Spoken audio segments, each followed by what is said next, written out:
You mentioned Gmail and filters, and we're going to go into that. So you and I talked about like, hey, let's pick out like three real world examples of how you're automating your busy work and in your company, so it can help other people, other founders, are trying to apply some of these lessons with with these examples. And so we picked as a starting point was the automation of email with Gmail and filters, because that's something, it's kind of like the first step to doing automation, and anybody can start to do that fairly easily. The second one we picked was how you're automating your product development in terms of continuous testing, deployment, bug tracking, and so we're going to talk about that. And then the third one is how you've automated your HR onboarding. So those, I think, are three good scenarios that we can talk about. Let's get started with the Gmail one first, because I think that's the one that most people will understand fairly easily. Yeah, as I mentioned, like in the first day, even during the first days, like I was receiving a lot of emails and I was struggling with this incoming number of emails. And there are emails that are really important and there are emails that are not that important, but you have to check them all. So in the beginning, I started with Inbox Zero.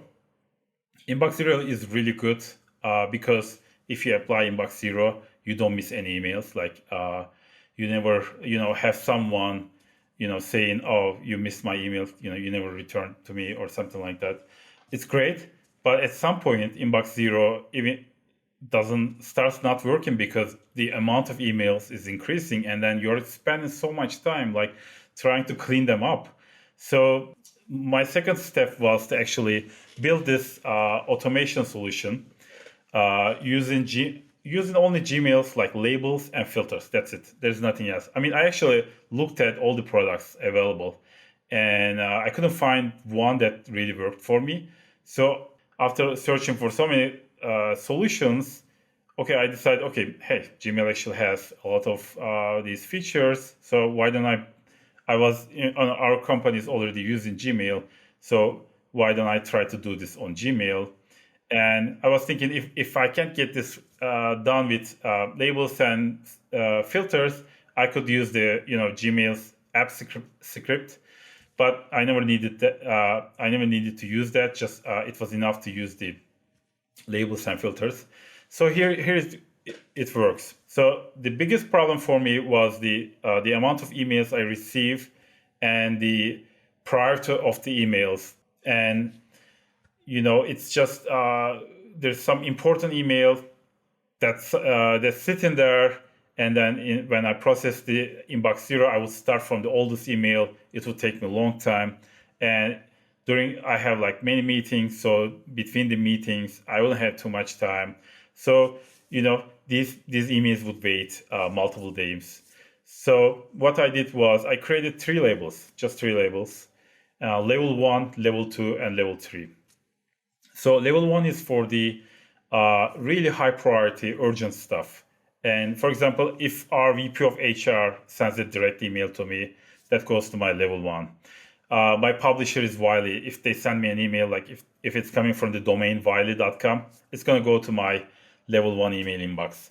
So it's only a few emails are coming through. So to level 1. So this way, it's not like becoming large, it's staying small. And I'm always like updating my filters to make sure that if I'm waiting for an important email or something, it's going to go to L1. So this worked great. Even when I'm on vacation, let's say I have like half an hour every day to check my emails. I will start with level 1. Let's say I have like 10 emails. I will just process all those emails, clean up my level 1. And, I'm not going to look even the other emails at all because they can wait. So the level 2 is from emails from the people I know, like people I communicate with. If they send me a direct email, like someone sends me an email and in the 2 fields, it's just written to me, that goes to my level 2. And level 3 is for all the other emails that I care about, like reports, like email threads where I'm included, that I should probably be reading the thread, but it's okay if I read it a week later. And like newsletters, things like that. I mean, I still read these emails, but it takes me a longer time. Maybe I will process them, It will take me a week to read them, but that's okay.